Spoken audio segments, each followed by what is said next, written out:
அன்பும் நன்றியும் வணக்கமும் மகிழ்ச்சி. நீங்கள் ஏதாவது என்கிட்ட ஐயங்கள் இருக்குது இல்லை கேள்விகள் இருக்குதுன்னா எனக்கு எழுப்பலாம். நான் உங்களுக்கு பதில் சொல்ல நான் அணியமாக இருக்கேன்.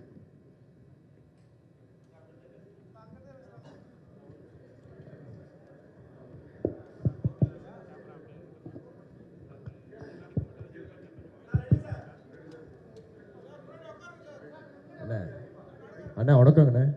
நான் D.A கரஸ்பாண்டன்ட்ண்ணே. இன்றைக்கி நிறைய இன்ஃப்ராஸ்ட்ரக்சர் சம்மந்தமாக ஃபார்மர்ஸ் இது சம்மந்தமாக எல்லாமே நம்ம கொடுத்துருந்தோம். போன வாட்டி பாசிபிள் இல்லை அப்படின்னு நிறைய விஷயங்கள் சொல்லப்பட்டிருந்துச்சு. இந்த வாட்டி அதை பாசிபிளுக்கு கொண்டு வர மாதிரி நிறையா ப்ரூஃப் சொல்லியிருக்கீங்க. விவசாயிகளுக்கு நீங்கள் எப்பயுமே ஃபஸ்ட் இம்பார்ட்டன்ஸ் கொடுத்துட்டு இருந்தேன். லோகோ ஒன்று, எம்ப்ளம் ஒன்று நம்ம இன்றைக்கி ரிலீஸ் பண்ணியிருக்கோம். அது என்ன இன்டென்ஷனல்ல நம்ம விட்டுருக்கேன். ஆல்ரெடி நம்மளுக்கு ஒரு எம்ப்ளம் இருக்குது. இல்லை இப்போ இல்லை, அது 16லேருந்து அது கொடுக்குறேன். நான் ஆட்சிக்கு வந்தால் மாற்றுவேங்கிறேன். எனக்கு அடையாளங்கிறது ஒரு அது திருவில்லிபுத்தூரில் இருக்கிற அந்த ஆண்டாள் கோயில் இருக்குல்ல, அதுதான் வச்சுருக்காங்க. அது எனக்கு உலக பொதுமறை தந்த வள்ளுவ பெருமகனார் தான் என் இனத்தின் பெருமை மிக அடையாளம். அதை வச்சு அது அந்த முத்திரையை மாற்றுறோம். தமிழ்தாய் வாழ்த்தையே மாற்றுறோம். தமிழ்நாட்டின் ஆட்சி முறை எல்லாத்தையும் மாற்றும் போது அதை மாற்றிடுறேன், அதை எடுத்துறேன். எல்லாருக்கும் பொதுவாக வள்ளுவ பெருமகனாரை எல்லார் வீட்டிலும் இருக்க வேண்டிய திருக்குறள் நூலகத்தில் இருக்குது. உங்களுக்கு புரியுதுன்னு நினைக்கிறேன். அதனால் திருவள்ளுவர் தான் எங்களுடைய அடையாளம். அதுதான் தமிழ்நாட்டின் அடையாளமாக இருக்கும். அதை மாற்றுவேன். இப்போது அருள்மொழிவர்மன் 4th எஸ்டேட் தமிழ் இப்போ ஒரு மொழி கொள்கை தான் அவங்களுடைய கொள்கை அப்படின்னு சொல்லி அறிவிக்கிறீங்க. அப்போ ஆங்கிலமோ அல்லது இந்தியோ அல்லது மற்ற மொழிகளையோ கற்க விரும்புகிறாங்க அப்படின்னா அதை இன்னைக்கு எப்படி ஏற்பாடு செய்ய முடியும்? இப்போ இருமொழி கொள்கைனா ஆங்கிலம்ங்கிறது தொடர்புக்கு அண்ணா சொன்னார். ஆனால் இப்போ நீங்கள் ஒரு மொழி கொள்கைனா இப்போ ஆங்கிலம் படிக்கக்கூடாதா அல்லது எப்படின்னு கேட்குறேன். இல்லை, அதை சொன்ன நீங்கள் கவனிக்க தவறிட்டீங்க. ஆங்கிலம் கட்டாய பாடமாக இருக்கும். ஆங்கிலேயருக்கு இணையாக என் பிள்ளைகளுக்கு எழுதவும் பேசவும் அதை படிக்கவும் நாங்கள் கற்றுக் கொடுத்துருவோம். விடுமுறை காலங்களில் கூட ஆங்கிலேயர்களை இல்லாமல் அமெரிக்கா உச்சரிப்புன்னா அமெரிக்கா, பிரிட்டன் உச்சரிப்புன்னா அந்த அவர்களை ஒரு இடைக்கால ஆசிரியர்கள் அப்போ கொண்டு அவங்களுக்கு அந்த உச்சரிப்பெல்லாம் கற்றுக் கொடுப்போம். நாங்கள் அதை மெனக்கெடுவோம். அப்புறம் உங்களுக்கு ஆங்கிலம் கட்டாய பாடமொழியார் கெடுவாய்ப்பாக வெள்ளைக்காரர்கள் ஆண்டதுனால ஒரு தொடர்பு மொழியாக அது இருக்குது. அப்போ அதுவுமே ஐரோப்பிய நாடுகளில் பயன் இல்லை. ஃப்ரான்ஸ்லாம் ஆங்கிலம் பேச மாட்டான். நீங்கள் போய் பார்த்தீங்கன்னா தெரியும். சில நாடுகள் அது பயன் இருக்குது, கற்றுக்கலாம். விரும்பினா ஹிந்தி கற்றுக்கிறேன். ஹிந்தி என்ன மொழி படிக்கணும்னு என் பிள்ளைய கேட்குதோ ஆங்கிலம் கட்டாய பாடத்தில் வந்துடுது.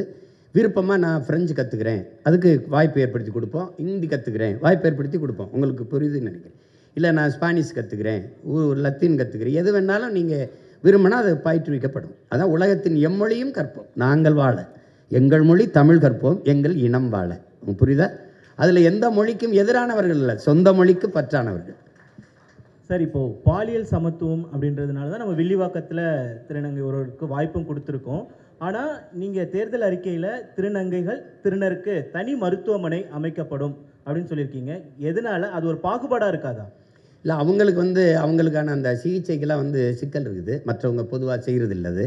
அதனால் அவங்களுக்கு அது தனி மருத்துவமனை இருக்கிறது தான் சிறப்பு. அது ஒரு மருத்துவமனையில் தனி பிரிவு. உங்களுக்கு நான் சொல்கிறது விளங்குதுன்னு நினைக்கிறேன். அது அவங்களுக்கு இருக்கிற அவங்களுடைய கோரிக்கையை தான் நான் சொல்கிறேன். இப்போ நீங்கள் ஒரு இதிலேருந்து நீங்கள் அந்த பாலியல் மாற்றத்துக்கு வருதில்ல, அதை நீங்கள் பொது மருத்துவமனையில் செய்ய தயாராக இருக்கீங்களா? இந்த தனியார் மருத்துவமனையில் செய்ய தயாராக இருக்கீங்களா? இல்லை. அப்போ நான் என்ன பண்ண வேண்டியது இருக்குது? மாற்ற வேண்டியிருக்கு. இப்போ நான் உங்களுக்கு ஒரு கேள்வி கேட்குறேன். தனியார் பள்ளி கல்லூரியில் இருக்க தங்கும் விடுதியில் தாழ்த்தப்பட்ட மாணவர்களுக்கென்று தனியாக விடுதி இருக்கா? இல்லை. ஏன் அரசு பள்ளியில் மட்டும் இருக்குது, அரசு கல்லூரியில் மட்டும் இருக்குது? யார்கிட்ட தீண்டாமல் இருக்குது? யார்கிட்ட இருக்குது? அரசுக்கிட்ட இருக்குது. நீ தனியார் முதலாளி அந்த பள்ளிக்கூடத்தில் போய் நின்ன சாதியாக அந்த சாதியெல்லாம் ஒன்றா இருந்து படிக்கிறான், ஒன்றா சாப்பிட்றான்ல. ஏன் நீ ஓம் பள்ளிக்கூடத்தை தனியாக தங்க விடுதி வைக்கிற? ஒன்றா வைக்க முடியல. இப்போ நான் வரும்போது நீ எப்படி பண்ணுவியா? நீ இப்போ தனியாக விடுதி கேட்பியா? தனியாக சொல்லுவியா? நீ ஒரே விடுதியில் படி, என்ன சான்றிதழ் பிடி, எங்கேயாவது போ. அதையே சாதிக்க முடியல. அப்போ அது அவங்களுக்கு தேவை. அவங்க என்கிட்ட வச்ச கோரிக்கையை தான் அதில் வச்சுருக்கேன். அதனால் அது பொது மறுப்பை நீங்கள் ஒன்று கேட்போம். கொரோனா நேரத்தில் ஏதாவது தனியார் மருத்துவமனை ஒரு நோயாளியை எடுத்து மருத்துவம் செஞ்சதாக இருக்குதா? முழுக்க அரசு மருத்துவர்களும் அரசு செவிலியர்களும் தான் சேவை செஞ்சு காப்பாற்றினாங்க. அப்போ அது புரியுது இல்லை? அது மாதிரி ஒரு நிலைமை அவங்களுக்கு இருக்கிறனால ஒரு பொது மருத்துவமனையில் அவங்களுக்கு தனி பிரிவு, அவங்களுக்கு தனி மருத்துவம். அது இந்த உடல் உறுப்பு அறுவை சிகிச்சை செய்கிறதுக்கு அவங்க படுற அந்த துயரத்தை நீங்கள் சொல்லி கேட்டிங்கன்னா அவங்களுக்கு நான் சொல்கிறதுல அந்த மதிப்பு தெரியும். 3 ஆனா இப்போ நீங்க சொல்ற விஷயம் எல்லாருமே மிக சூப்பரான சிந்தனைகள், மிக சூப்பரான சிந்தனைகள். தற்சார்பு பொருளாதாரம், பால் வளத்திலிருந்து எடுக்கக்கூடிய அந்த பொருளாதாரம் எல்லாமே நீங்க பேசும்போது வெறும் பால் இல்ல, வெறும் பால் இல்ல, எல்லாமே குறிப்பா அந்த பால்னு சொல்றது 3 லட்சம் கோடி ரூபாய் அளவுக்கு நீங்க பேசும்போது இது எல்லாமே நீங்க சொல்றது ரொம்ப சூப்பரான ஒரு விஷனரியா இருக்கு. ஆனா இது ஏன் மக்கள்கிட்ட கொண்டு போய் சேரல? ஏன்னா 2500 ரூபா கொடுக்கறது, 2000 ரூபா கொடுக்கறது, 5000 ரூபா கொடுக்கறது மக்கள்கிட்ட வரவேற்பை பெறும் பொழுது இது ஏன் போய் சேர மாட்டேங்குது? அதை நம்ம சேர்க்க தவறிட்டோமா? இது என்ன காரணம்? அதுல என்ன சிக்கல் இருக்குன்னா, இங்க ஆட்சியில இருக்கிறவங்க வந்து இதை பொது புத்தியில வந்து இப்போவுமே சீமா ஆடு மாடு மேய்க்க சொல்றான், சீமா வேளாண்மை செய்ய சொல்றான். அதை இப்போ உங்களுக்கு எங்கள் கிராமத்திலேப்பா 10 ஏக்கர் வச்சு வேளாண்மை செய்கிறவனுக்கு பொண்ணு கொடுக்க மாட்டாங்க. மாப்பிள்ளை எங்கே இருக்காருன்னா துபாயில் இருக்காருங்க. துபாய் மாப்பிள்ளைம்பாங்க, துபாய்க்கே கட்டி கொடுக்க போகிற மாதிரி. அது ஒரு நோய் தானே. அவன் அங்கே போய் ஒட்டகம் தான் மேய்ப்பான். இப்போ இங்கே வேளாண்மை செய்கிறவனுக்கு வந்து மதிப்பு இருக்காது.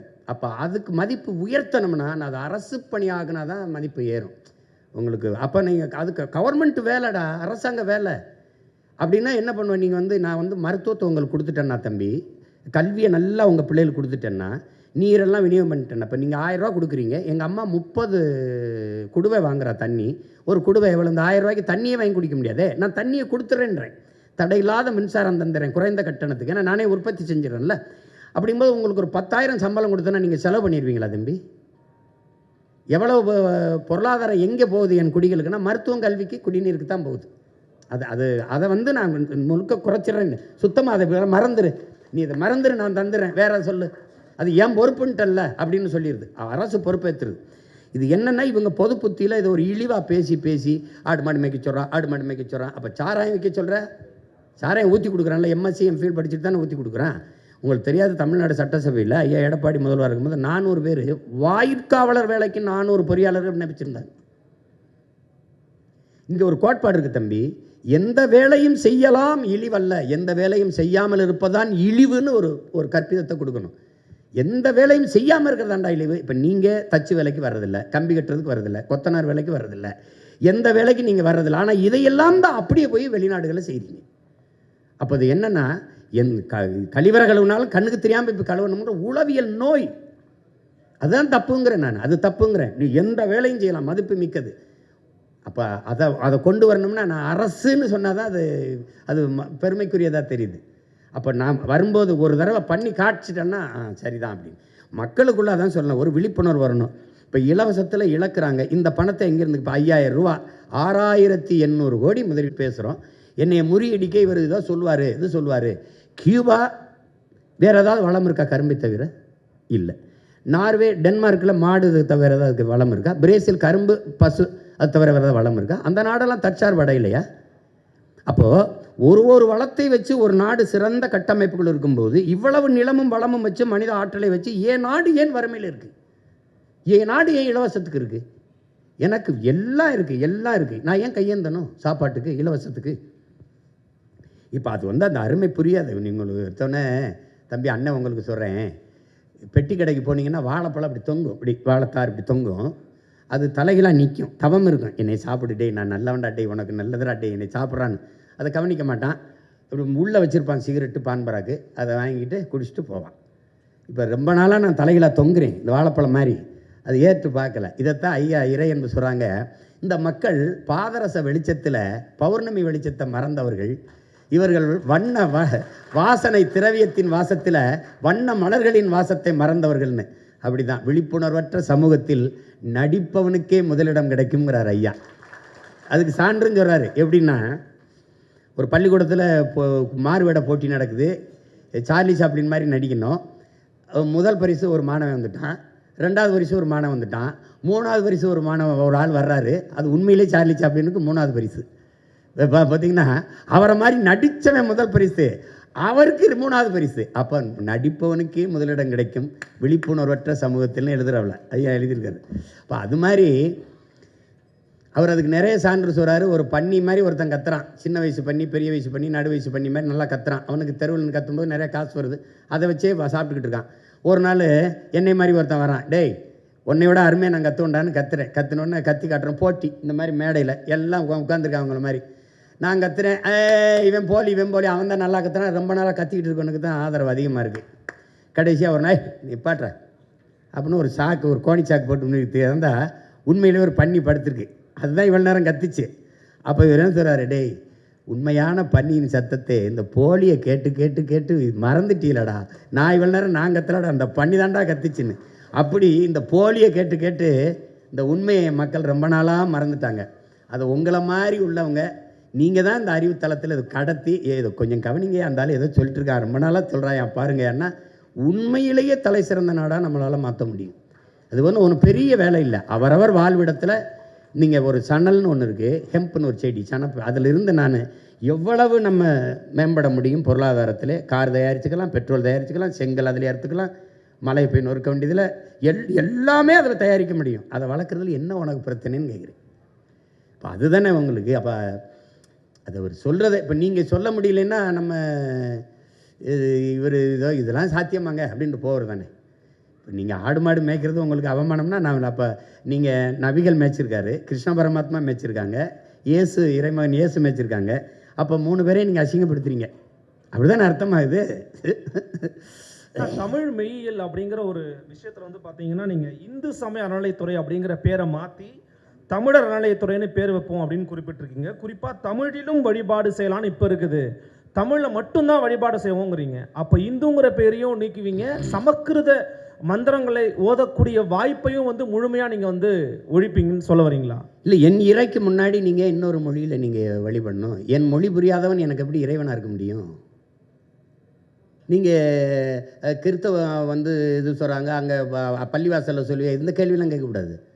அது என் இறையில் அந்த மார்க்கம் வந்து அரேபியாவிலிருந்து வந்தது, நாங்கள் என் மக்கள் ஏற்றுக்கொண்டார்கள். அவங்க இன்னும் வந்து வழிபாட்டை தவிர அந்த பாங்க ஒளியை தவிர மீதி எல்லாமே தமிழில் தான் சொல்லுவாங்க. நான் எத்தனையோ திருமணங்களுக்கு சாட்சியான் என்று கையெழுத்திட்டிருக்கேன். புரியுதா உங்களுக்கு? ஒருவருக்கொருவர் அன்பு கொண்டு நயசித்து அப்படி தான் பேசுவாங்க. நீங்கள் அவன் வந்து முதல்ல கிறிஸ்தவ மதத்தை பரப்ப முடியல, அவன் லத்தீன் ஸ்பானிஷ்லாம் சொல்லிகிட்டு இருந்தான். கடைசியாக என்ன பண்ணுறேன்னா அவனவன் தாய்மொழியில் வழிபடலாம்னு சொன்ன பிறகு பரலோகத்திற்கு எங்கள் பிதாவேன்னா உம்முடைய ராஜ்யம் வருகன்னா அதை பின்னாடி தமிழ் மீது பற்றுக்கொண்ட இளம் குருமார்கள் வரும்போது விண்ணுலகில் இருக்கும் என் தந்தையை உம்முடைய அரசு வருக. புரியுதா உங்களுக்கு? தூய தமிழுக்கு வந்துட்டான். பதாசுதன் பரிசுத்தாவியை தூக்கிட்டு தந்தை மகன் தூயாவின்னு வந்துட்டான். நீ என் இறை நக்கீரா உன் தமிழோடு சற்று விளையாடவே நான் வந்தேன்னு சொன்ன சிவன் அவ்வையே உன் தமிழில் பருகவே நான் வந்தேன்ங்கிற சொல்கிற முருகப்பெருமானுக்கு முன்னாடி நீ என் தமிழில் ஏன் சொல்லலை? எனக்கு திருப்புறங்கள் இருக்குது, திருமுருகாற்றுப்படை இருக்குது, பட வேண்டியதானே, பக்தி திருமுத்து பட வேண்டியதானே. சொல்லுங்கள், என்ன நமச்சிவாய வாழ்க நாதன் தாழ்வாழ்க இமைப்பொழுதும் என் நெஞ்சில் நீங்காதான் தாழ்வாழ்க பாட முடியாதா? ஆகமமாய் நின்று அன்னிப்பான் தாழ்வாழ்க பாட முடியாதா? இப்போ எதுக்கு தேவாரம் திருவாசம்லாம் எதுக்கு இருக்குது? திருவாசத்துக்கு உருவாதார், ஒரு வாசத்துக்கு உருவார். திருவாசத்தை மொழிபெயர்த்த செய்ய போப்பு அழுதுட்டு போயிட்டான். நீ என்ன உங்களுக்கு பிரச்சனை? என்ன உங்களுக்கு பிரச்சனை? என் இறைக்கு முன்பு என் மொழியில் வழிபடணும், அதுதானே முக்கியம். அது சொல்கிறதுல உங்களுக்கு என்ன பிரச்சனை? யார் வேணாலும் அர்ச்சகராகலாம்ங்கிறதுல பிரச்சனை இல்லை. என் அன்னை தமிழில் அர்ச்சனை இருக்கணுங்கிறது தான் எனக்கு பிரச்சனை. நீங்கள் அதுதான் முதன்மையானது. அங்கே ஏன் ஆள் உட்காந்துட்டு அங்கேயும் போய் சமஸ்கிருதத்தில் சொல்லலான்னா அதுக்கு அவங்களே சொல்லிட்டு போயிடலாமே. விளங்குதா? அப்புறம் தமிழர் அறநிலையத்துறைன்னு மாற்றுவேன்றீங்க. இப்போ இந்துங்கிற பேரை நீக்குவேன் அப்படின்னு சொல்ல வரீங்களா? இல்லை, இந்துன்னு ஒரு சமயம் இருக்குதா? இது கூட்டு பொரியல் அவியல் சாம்பார் மாதிரி எல்லாம் சேர்த்து சாப்பாடு மாதிரி. சமணன், பௌத்தன், சீக்கியன், உங்களுக்கு தெரியும், இங்கே வைணவன், எல்லாரும் சைவன், எல்லாரும் சேர்த்து இந்துன்னு சார் வில்லியம் ஜோன்ஸ் போட்ட கையெழுத்தில் ஆகிறோம். என் சமயம் சைவம், நான் சிவனை வழிபடுகிற சிவசமயம். என் சொத்து பத்திரத்தில், எங்கள் வீட்டில் எங்கள் அப்பாவோட சொத்து பத்திரத்தில் சிவசமயம்னு இருக்குது. என் கோத்திரம் வந்து என் மகனுக்கு எனக்கு சிவ கோத்திரம். அப்போ நாங்கள் முருகனை வழிபடுகிற சைவர்கள். அப்போ சிவனை வழிபடுகிற சிவசமயம், மாலை வழிபடுகிற மாலியம்.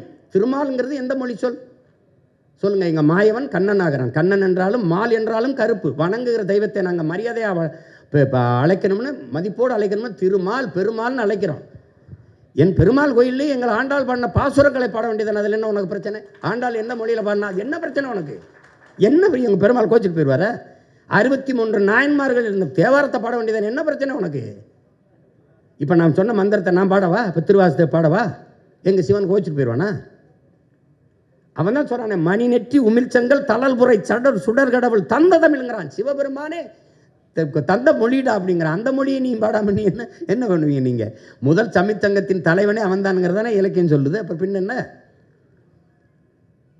நீ வேற ஏதோ நான் அமெரிக்காவில் போயிட்டு தமிழிலும் அப்படின்னு போட்டால் பரவாயில்ல. கோயிலை கட்டுறது நான், முன்னாடி இறைவனாக இருக்கிறவன் அவன், இதுக்கு எழுதுனது எங்காலு. அப்போ என் மொழி என் இறைக்கு முன்னாடி நான் பேச வேண்டியதானே. அதனால் தமிழர் சமய அறநிலை தான். என் முருகனை, என் சிவனை, என் மாயவனை வழிபடுறதுக்கு எதுக்கு இப்போ இந்து சமயம் இருக்குது. இப்போ ஆந்திராவில் இப்போ நீங்கள் வந்து நான் அங்கே வட இந்தியாவில் இருக்கிற தெய்வங்கள் ஒன்று இருக்குது. இப்போ நீங்கள் அப்போ இந்து சமயம் போடுவீங்களா? அது எப்படி போடுவீங்க? அதே இறையை நான் என் சமயத்திலேருந்து வழிபட்டு போகிறேன். உங்களுக்கு என்ன பிரச்சனை வருது? என்ன வருது சொல்லுங்கள். நீங்கள் ஏன் கோச்சிக்கிறீங்க? அது என் முருகன் வேலை, எங்கள் சிவன் வேலை, அது எங்கள் பெருமாள் திருமால் வேலை. உங்களுக்கு அதில் என்ன பிரச்சனை இருக்குது? அண்ணா சார் அண்ணா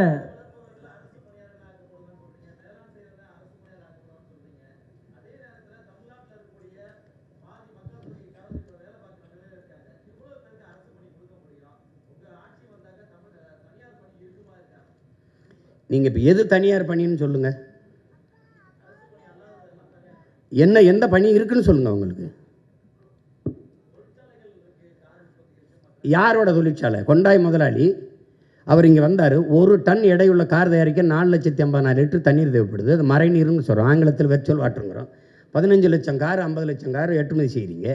நீங்கள் இந்த கொரியன் முதலாளிக்கு தமிழ்நாட்டு இளைஞருக்கு வேலை கொடுக்கணும்னு என்ன மாரியத்தாவில் வேண்டிட்டாரா, இல்லை திருப்பதி வெங்கடாசலில் வேண்டிட்டாரா? இங்கே மனித உழைப்பு மலிவாக கிடைக்குது. நிலத்தடி நீரை வனவலால் உறிஞ்சிக்கலாம். உற்பத்தி செய்கிற பொருளை விரைந்து எடுத்துகிட்டு போல 8 வழிச்சாலை 4 வழிச்சாலை இருக்குது. தடையற்ற மின்சாரம். ஒரு அரை மணி நேரம் மின் இழப்பு ஏற்பட்டால் உற்பத்திக்கு ஏற்படுற இழப்பை மத்திய மாநில அரசுகள் ஈடுகட்டும்னு புரிந்துணர்வு ஒப்பந்தம் இருக்குது. அதனால் நீ வர்ற, எனக்கு வேலை கொடுக்க வர்ற, உனக்கு வேலை தானே வேணும், அரசாங்க வேலை. நான் தர்றேன் அதே நிலத்தை வச்சு. உனக்கு என்ன பிரச்சனை? காரை ஏற்றுமதி செய்கிற, சோறை இறக்குமதி செய்கிற. நான் சோறை ஏற்றுமதி செய்கிறேன், காரை இறக்குமதி செய்கிறேன். That's all your honour. நீங்கள் என்ன நீங்கள் போயிட்டுருக்கிறீங்க? நீங்கள் ஒரு ஆரஞ்சு பழத்தை விளைய வச்சான் ஃப்ரான்ஸு, 50 லிட்டர் தண்ணீரை குடிக்குது. புளிஞ்சா 1/2 கிலோ கோவலை கூட வரலை, நிப்பாட்டான்ட்டான். ஏன்னா இங்கிலாந்து பொருளாதார மேதை ஜான் ஆண்டனி ஆலன் சொல்கிறான், இந்த ஆசிய கண்டத்தில் இருக்கவன் தான் அந்த பணத்தையும் தங்கத்தை வச்சு பொருளாதாரத்தை மதிப்பிடுறான். ஐரோப்பிய கண்டம் நாடு முழுமைக்கும் அவன் நீர் பொருளாதார கொள்கைக்கு வந்துட்டாங்கிறான். எந்த நாடு நீர் அதிகமாக வச்சுருக்கானோ அவன் தான் பணக்கார நாடுன்னு வந்துட்டான்ங்கிறான். அப்போ நீ என்ன பண்ணுறான்? அவன் ஃப்ரான்ஸ் ஆக நீர் ரொம்ப திங்குற, கண்ணுக்கு தெரியாமல் களை போதுறான், நிப்பாட்டான்ட்டான். சீன பன்னிக்கறியை விரும்பி சாப்பிட்டான். 1 கிலோ கறி வர 8600 லிட்டர் தண்ணி தேவைப்படுது. 1 கிலோ கறி பன்னிக்கறி மேசைக்கு வர. வளர்ச்சியை வளர்ப்பதை நிறுத்துறான்ட்டான், இறக்குமதி பண்ணிக்கிறோம்ட்டான். ஏன் இவன் இதே கொரியன் முதலாளி அவன் ஊரில் கொரியாவில் உட்காந்து இந்த ஃபோர்டு இந்த இந்த கொண்டாய் காரை தயாரிக்க வேண்டியதானே? ஏன் நான் வேணான்னு சொல்லையே? உனக்கு வேலை தானே, அது நான் தர்றேங்கிறேன். அப்புறம் அவன் கொரியன் முதலாளிட்டு வேலை தந்தால் தான் காசு உனக்கு இனிக்குமா? நான் கொடுத்த காசு கசக்குமா என்ன? உனக்கு என்ன பிரச்சனை? உனக்கு வேலை தானே வேணும், வேலை தானே வேணும். நீ பாலை ஆந்திராவிலேருந்து இறக்குமதி செய்ய உனக்கு அவமானம் அல்ல? கறி ஆந்திராவிலேருந்து ராஜஸ்தான்லேருந்து இறக்குறிய உனக்கு வெக்கமா இல்லை? வெக்கமா இல்லை? ஏன் உனக்கு ஆடுமா? நீ மேய்க்காத, உனக்கு நீ வெளியில் போ, உனக்கு மேய்க்க நான் மேய்ச்சிக்கிறேன். உனக்கு என்ன? ஆனால் கறி தின்ன கட்டி வச்சு உதச்சி போடுவேன். என்ன விளையாட்டு பண்ணிருக்கீங்களா? எது அவமானம்னு பாரியா? அரசு சாராய கடை திறந்து வச்சு குடிக்க வைக்கிது, அங்கே படித்தவனை ஊற்றி கொடுறாங்குது. என்ன நீ வச்சுட்டு இருக்கிற? நீ அது அரசு வேலையாக இருக்கலாம். நான் சொல்கிறது அரசு வேலை. உலகத்துக்கு சோறு போடுறவன் அரசு வேலையாக இருக்கலாம், இருக்கக்கூடாது. அவன் சொல்கிறான்டா என் பாட்டேன், சுழன்றும் ஏற்பின்னது உலகம் அதனால் உழந்து முளவே தலைங்கிறான். இருந்தோம்பி இல்வாழ்வதெல்லாம் விருந்தோம்பி வேளாண்மை செய்த பொருட்டுங்கிறான். உழவினார் கைமடங்கின் இல்லை விளைவதும் விட்டேமென் பார்க்கும் நிலைங்கிறான். எதுவுமே வேணாம், பொன்னாசை மண்ணாசை மக்களாசை எதுவுமே பற்றற்று போன துறவி கூட வாழ முடியாதரா. விவசாயி கைமடங்கி படுத்துட்டான்னாங்கிறான். உழவன் இல்லாமல் ஒன்றும் இல்லை. உலகத்திலே ஆகச்சிறந்த பொருளாதாரம் வேளாண்மையில் தான் இருக்குது. நான் போட்டிருக்க சட்டை, இந்த காலாடை, இந்த காலனி எல்லாம் விவசாயத்துலேருந்து வந்தது தான். அப்புறம் நீ அது இல்லாமல் என்ன பண்ணுவ? திடீர்னு சட்டை வந்துருச்சா, திடீர்னு இந்த இது வந்துருச்சா, அந்த இது வந்துருச்சா, உடை வந்துருச்சா, எங்கேருந்து வருது? சும்மா எது அசிங்கம்னு தெரியறதில்ல, எது கேவலம்னு தெரியறதில்ல. பீஸா பறக்கிறதுன்ட்டு கோ குடிக்கிறது உனக்கு நாகரிகம்னா நான் என்ன பண்ண முடியும்? ஏன் இளநீ கரும்புச்சார் பழச்சார் குடிக்க மாட்டியா? சட்டம் வருது, தேசிய குடிபானம்னு வருது. கரும்புச்சார், பதநீர், இளநீர், பழச்சாறு வரும். இது சமூகம் கெட்டு கிடக்க பேச மாதிரி. நீ பழச்சாறு கடையில் எங்கே கூட்டம் இருக்குது, சாராய கடையில் எவ்வளோ கூட்டம் இருக்குது, நூலகத்தில் எவ்வளோ கூட்டம் இருக்குது, திரையரங்கில் எவ்வளோ கூட்டம் இருக்குது, கால் செருப்பு கண்ணாடி குளிரூட்டப்பட்ட அறையில் இருக்குது, காய்கறி தெருவில் கிடக்குது. இதை மாற்றணுங்கிறேன். அதுக்கு தான் தலைகீழ் மாற்றம்னு சொல்கிறேன். புரட்சி என்பது தலைகீழ் மாற்றம்ங்கிறேன். சும்மா போட்டு இது பேசிக்கிட்டு இருக்கான் சீமா, ஏதோ ரொம்ப நாளாக பேசிட்டு இருக்காருன்னு நீ வாய்ப்பு தரலை. சரிதான், ஆண்டுட்டு ஐயா ஸ்டாலின் ஆட்சியில் 5 வருஷம் வாழ்ந்துட்டேன். அந்த ஐயா எடப்பாடி 4 வருஷம் ஆண்டுட்டேன். ஒரு தடவை கொடுத்துப்பாரு, நல்லாலே விரட்டி அடி. கல் எடுத்து கூட எரி, சிலுவையில் கூட அற. ஒரு தடவை கூடு, அப்போ தெரியுமில்ல அது கற்பனையா இல்லை அது நிஜமான உனக்கு தெரியும், உண்மையானு தெரியும். எவ்வளவு திறமை இருந்தாலும் வாய்ப்பில்லைன்னா எப்படி இது எப்படி வெளியில் தெரியும்? நானும் 15 வருஷமாக கத்துறேன், இதுக்கு மேலே கத்தவே முடியாத அளவுக்கு கத்திட்டேன். அப்புறம் அது எப்படி செஞ்சிருவா, எப்படி வேலை கொடுக்குறேன்னா இல்லையான்னு மட்டும் பாரு. தம்பி, ஒரு மீன் குழம்பு வைக்கிற சட்டி எத்தனை ரூபாய்ன்னு நினைக்கிறீங்க? அமெரிக்கா 13,000 ரூபா. ஒரு கயத்து கட்டில் 40,000 ரூபா. ஒரு ஓலைக்கொட்டம் 500 ரூபா. ஜப்பானில் வாங்குறான், அரபு நாடுகள்லேருந்து, ஜப்பான், சீனாலேருந்து போகுது. சந்தை பொருளாதாரம் எங்கே இருக்குன்னு தெரியல. திடீர்னு தக்காளி வர ஏறினவன என்ன பாடுபட்டிய தக்காளி விற்றே ஒருத்தன் பல லட்சம் ரூபா கொண்டு வந்துட்டான்றான். தக்காளி நான் கத்திரி கிடந்தான். அப்புறம் வெங்காயம் தான். அப்போல்லாம் எனக்குள்ள சிரிப்பாக வரும். என்னவோ ஒன்று உங்களுக்கு இது என்ன பண்ணுறது? சரி போங்க. இனிமேல் நாங்கள் சொல்லணும், போலிகளை கண்டு ஏமாறாதீர்கள், எங்களுக்கு வேறெங்கும் கிளைகள் இல்லை அப்படின்னு பேசணும் போல இருக்கு. ஆனால் இப்போ இந்த தூய்மை பொறியாளர் அப்படின்ற ஒரு தலைப்பில் வந்து என்ன சொல்கிறீங்கன்னா, ஒரு குறிப்பிட்ட இனக்குழுவை சேர்ந்தவர்கள் மட்டும்தான் தூய்மை பணியாளர் அந்த படியில் இருக்காங்க. இதை முற்றிலும் தடை செய்யணும்னு சொல்லியிருக்கீங்க. முற்றிலும் தடை செஞ்சுட்டா அதுக்கு மாற்று என்ன அப்படின்ற ஒரு கேள்வி இருக்குது. ரெண்டாவது, இதை வந்து ஒரு பெருமைக்குரிய அரசு பணியாக்கணும் அப்படின்ற ஒரு வாக்குறுதி கொடுத்துருக்கீங்க. ஆனால் சமீபத்தில் இந்த தூய்மை பணியாளர் போராட்டம் எடுக்கும்போது அவர்களை பணி நிரந்தரம் பண்ணணும் அப்படின்ற கோரிக்கை வந்தப்போ ஒரு அரசியல் கட்சி தலைவர் வந்து பண்ணக்கூடாது அப்படின்றதும் சொல்லியிருக்காரு. ஸோ இது எப்படி முரண்பாடுகள் வரதை எப்படி பார்க்குறீங்க? இல்லை நம்ம வந்து இதில் என்னன்னா தம்பி, ஒரு குறிப்பிட்ட சமூகம் செய்கிறதுங்கிறப்ப தான் இது இவங்க வந்து அது இழிவாக்குறதுறாங்க. இப்போ வேளாண்மை வந்து நான் ஒன்று சொல்கிறேங்க, வேளாண்மை செய்கிற வேளாளர் உங்களுக்கு புரியுதா? இப்போ கடலில் வேளாண்மை, இப்போ மீன் பிடிக்கிறவர் மீனவர்னு நீங்கள் சொல்கிற நம்ம போய்க்கிறோம். இப்போ நான் வேட்டையாடுறேன், விடுமுறை காலங்களில் வேட்டையாடுறேன், நான் வேடுவனாயிடுறேன், நான் குறவர் ஆயிடுறேன். நான் ஆடு மாடு வளர்க்குறேன், நானும் ஆயர் ஆயிடுறேன். நான் வேளாண்மை செய்கிறேன், வேளாளர் ஆயிடுறேன். எங்கள் உறவுகள் கடலில் மீன் பிடிக்கிறாங்க, நான் கம்மாயில் மீன் பிடிக்கிறேன், நானும் மீனவர் ஆயிடுறேன். உங்களுக்கு புரியுதுன்னு நினைக்கிறேன். இப்போ எந்த வேலையும் யாரும் செய்யலாம். நீ ஒரு இழிவுன்னு கருதாத, அது அரசு வேலையாக்கு, படித்தவன் படிக்காதவன் எல்லாரும் செய்யலாம். இந்த முறையை மாற்றிடுவோங்கிற துப்புரவு பணியில் இப்போ அமெரிக்கா, சிங்கப்பூர்லாம் எப்படி பண்ணுது? ஒரு நவீனமாக நல்ல சுகாதாரமாக பூட்ஸு கிட்ஸு க்ளவுஸ்லாம் போட்டு வண்டி வச்சு சுத்தமாக எடுக்கலாம். முதல்ல குப்பை இல்லாத நகரத்தை உருவாக்க நம்ம கற்றுக்குருவோம். எதுக்கு தூய்மை, எதுக்கு நீங்கள் அசுத்தமாகுது, எதுக்கு குப்பை வருது, எப்படி வருது? ஏன் நீ வீட்டை நீ குப்பையாக போடுவியா? அப்போ எப்படி நாட்டை குப்பையாக்குற? நான் வரும்போது நீ அப்படிலாம் குப்பையை போட முடியாது. எல்லாம் தெருவெல்னு எங்கே பார்த்தாலும் உன் வீட்டுக்குள்ளே தவிர வெளியில் நடந்தீங்கன்னா 2 கண்ணு பார்த்துக்கிட்டே இருக்கும். முழுக்க கண்காணிப்பு கருவிகளால் கண்காணிச்சிருவேன். நீ தப்பிக்கவே முடியாது. நீ குப்பையை அங்கேருந்து தூக்கி போடுறது அதெல்லாம் பண்ண முடியாது. குப்பையை கூட ஒழுங்காக போட தெரியாத நாடு குப்பை மேடாக தானே போகும். அதனால தான் அவங்க தூய்மை பணியாளர் என்பதையும் தாக்கி தூய்மை பொறியாளர்கள்னு மாற்றி அதை அரசு பணியாக மாற்றுவேன்னு சொல்கிறேன். நீங்கள் அந்த பணியை நீங்கள் எதுக்கு நான் அதுக்கு குப்பையில் தான் வச்சுக்கிறேன்னு நினைக்கிறீங்களா? மரக்கண்டு நடக்கூடாதா? சொல்லுங்கள், மரக்கன்று நடக்கூடாது, மற்ற வேலைக்கு பயன்படுத்தக்கூடாதா? இந்த 10 ஆண்டு பசுமை திட்டம், பல கோடி பண திட்டத்தில் பல பேர் வேலைக்கு எடுப்பேன். அப்போ அந்த இடத்துல நீங்கள் வந்து அந்த பகுதி நேரம் போக, இப்போ தென்கொரியாவில் அவர் என்ன சொல்கிறார், போய் நீ பகுதி நேரம் சண்டை வரும்போது சண்டை போடு, இப்போ மாடு மெயின் சொன்னாரா இல்லையா? சொல்லுங்கள். சொன்னதை சிரிக்கிறீங்கல்ல. இப்போ நான் சொல்கிறது தானே அவர் இப்ராஹிம் ட்ரோரே பண்ணி கொண்டிருக்கிறாரு. ஒரு சின்ன பையன் வந்து ஒரு திணின்னு ஒரு நிலத்துக்குள்ளே அவளை பண்ணும்போது நம்மளால் பண்ண முடியாதா? ஒரு கனவு இருக்கணும்ல. இப்போ நான் சொல்லும்போது சிரிக்கிறீங்களா? கெஜ்ரிவால் எப்படி பண்ணாப்புல? அந்த 5 ஆண்டுக்குள்ளே அந்த இதில் பண்ணிட்டார்ல, அவளை தூக்கி கொண்டு வந்துட்டார்ல. 60 ஆண்டுகளை நீ பண்ணலையே. அப்போ உனக்கு நோக்கம் இல்லை, அவனுக்கு நோக்கம் இருந்தது. அங்கே அந்த பெரிய மனுஷன் அந்த பினராயி விஜய் எப்படி தரத்தை உயர்த்தி கொண்டு போயிட்டாப்புல. பிள்ளைகளுக்கு முதல்ல கொடுக்க வேண்டியது அறிவு தானே, அதை கொடுக்க உனக்கு வக்கு இல்லை. அப்புறம் என்ன நீங்கள் குடிக்கணும்? நீ படிக்க வைக்கிறத விட்டு குடிக்க வைக்கிறதுல கவனம் பண்ணிகிட்டு இருக்க. 2000 அரசு பள்ளியை மூடுற, 2000 மதுக்கடையை கூட்டுற. சார் ஆனால் சார் அருந்ததிற்கான உள்ளொதுக்கீடுக்கு வந்து எதிர்ப்பு தெரிவிக்கிறோன்னு சொல்லியிருக்கீங்க. அப்போ உங்களோட நிலைப்பாடு அதில் என்ன, இல்லை மாற்று வழி? இல்லை நீங்கள் எந்த குடிகளினுடைய இடப்பகிர்வு, ஒதுக்கீடுன்னு சொல்லக்கூடாது, ஏன்னா ஒதுக்கீடு பண்ணி தான் நம்மளை ஒதுக்கிட்டாங்க. இடப்பகிர்வு தான் பகிர்வு. அதில் என்னென்னா, எங்கள் பாட்டனார் அயோத்தியாஸ் என்ன சொல்கிறாரு, நீங்கள் சமபங்குங்கிறத நான் எதிர்க்கிறேங்கிறார். அதுதான் அதுக்கப்புறம் பின்னாடி அண்ணல் அம்பேத்கர் அந்த வலியுறுத்துறாரு. எப்படின்னா, சமபங்குன்னா நீங்கள் பன்னெடுங்காலமாக நீங்கள் மாளிகையில் இருப்பீங்க, நான் மண் குடிசையில் இருப்பேன், நீங்கள் மேட்டில் இருப்பீங்க, நான் பள்ளத்தில் இருப்பேன். அப்புறம் நீங்கள் கல்வி மறுக்கப்படாத சமூகம், நான் கல்வி பல ஆயிரம் ஆண்டுகளாக, பல 100 ஆண்டுகளாக மறுக்கப்பட்ட சமூகம். இப்போ 2 பேரும் ஒரு இடத்துக்கு வரும்போது பொதுத்திறனில் வெல்வது கடினம்.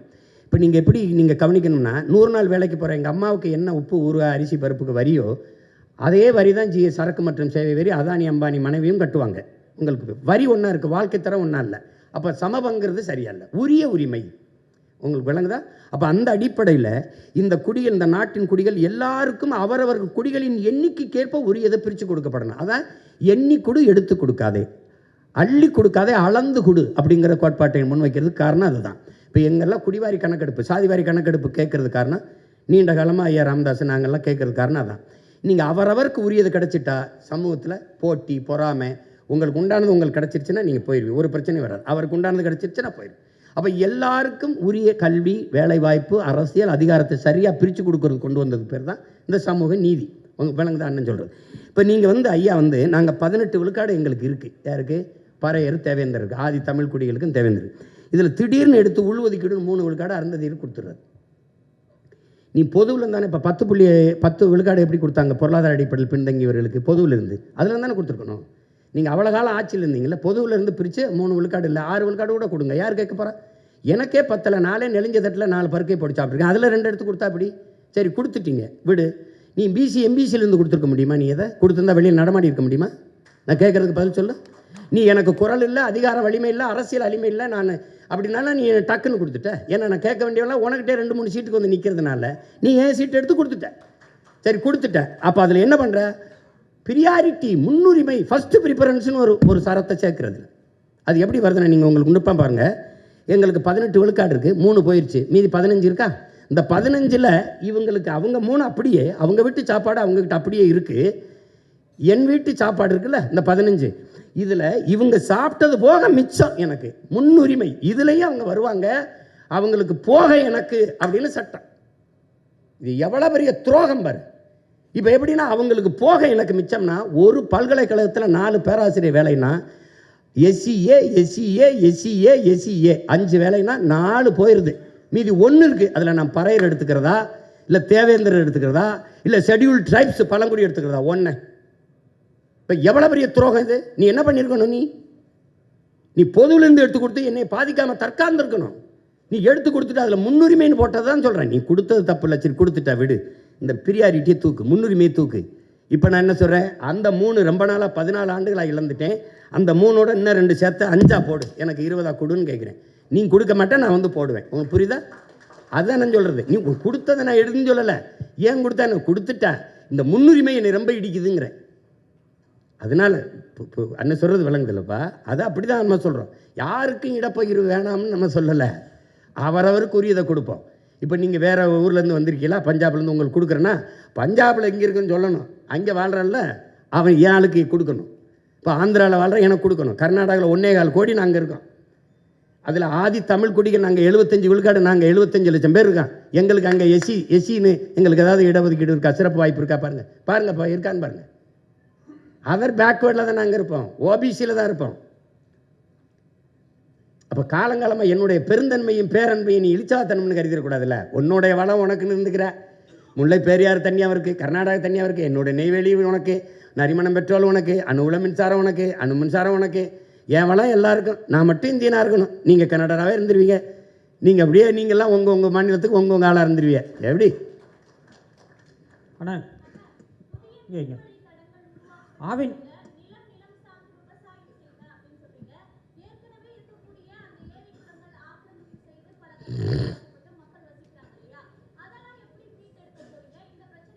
இல்லை அதையெல்லாம் ஒன்றும் செய்ய முடியாது. ஏற்கனவே நானே அதை இடிக்கக்கூடாதுன்னு போராடியிருக்கேன். அதை இடிக்க அப்போ கட்ட அனுமதிச்சவனை தான் கொஞ்சம் சரி பண்ணணும், பச்சை மட்டை வச்சு புழக்கணும்.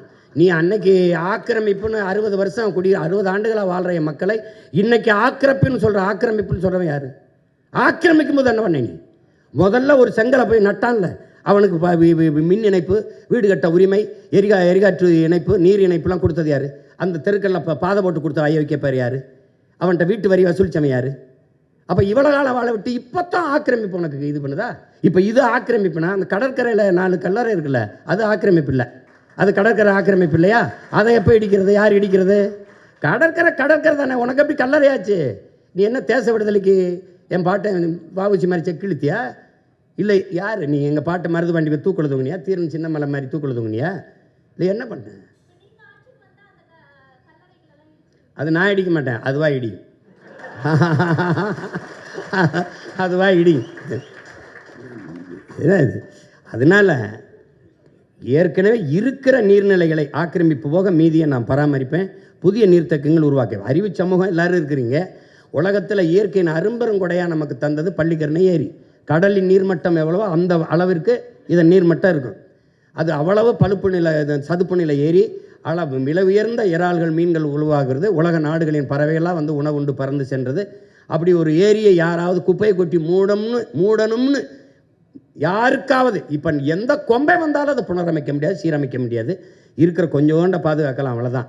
மீதி எல்லாத்தையும் ஏரிக்குள்ளே ஒரு சாலையை போட்டு பிரித்து அங்கங்கேயும் அப்படியே நெருக்கி குப்பையை கொட்டி மூட்டிட்டான். எந்த மூளைங்கிற உறுப்பு இல்லாதவங்க கூட அதை செஞ்சுருக்க மாட்டான். அந்த ஏரியை குப்பை மேடை ஆக்கலாம்னு. நீ குப்பையை கொட்டு, வேற ஒரு பொது இடத்துல கூட கொண்டு கொட்டு வை, ஏரிக்குள்ளே கொட்டலாம்னு யாராவது சிந்திப்பானா? யாராவது? எப்படி கால கொடுமை இதெல்லாம் நினச்சி பார்த்தாலே நெஞ்சு வெடிக்கும். அதை விட்டுருவோம், வேற ஏதாவது கேளுங்க. ஆனால் பால் மற்றும் பால் பொருட்களுக்கு தனியாக தொழிற்சாலை அமைப்புன்னு சொல்லியிருக்கீங்க. ஆவின் இதே வேலை தானே செஞ்சிட்டு இருக்கு. இதில் நீங்கள் என்ன மாற்று செய்ய போகிறீங்க? என்ன செய்யுது ஆவின்? பால் மற்றும் பால் பொருட்களை தயாரிக்குது, வெளி மாநிலங்களுக்கு வெளிநாடுகளுக்கு ஏற்றுமதியும் செய்யுது. எங்கே செய்யுது? தான் நீங்களும் செய்கிறீங்க. பால் எங்கேருந்து, எத்தனை பேருக்கு வேலை கொடுக்குது? பால் எங்கேருந்து வாங்குது? அது எங்கே இருக்குது? இப்போ தயாரிக்கிற இடத்துக்கு என்னை கூட்டிகிட்டு போங்க, இந்த பாலில் இருந்து இவ்வளவு தயாரித்து இப்படி ஏற்றுமதி செய்யுது, இப்படி பண்ணுதுன்னு. குஜராத்திலேருந்து அமுதம் பால் வாங்கிக்கிட்டு இருக்கு, எதையாவது போயிட்டு இருக்குது. ஆந்திராவிலேருந்து பாலை வாங்கிட்டு இருக்குது உன் அரசு. என்கிட்ட வந்து சொல்லிக்கிட்டு இருக்கீங்க. அது இருந்தால் நான் ஏன் செய்கிறேன்? அப்போ நான் அதான் செய்கிறேன்னா நீ ஆடு மாடு வைக்கிறது அசிங்கம்ங்கிற, என்னை அசிங்கம்ட்டு 4 கோடி 3 கோடி லிட்டர் பாலை கொண்டு வருவோங்கிறாரு. எங்கள் குழாயிலேருந்து பிச்சுவீங்களா, மாட்டுக்காம்பலேருந்து பிச்சுவீங்களா? எங்கேருந்து பிச்சுவீங்க?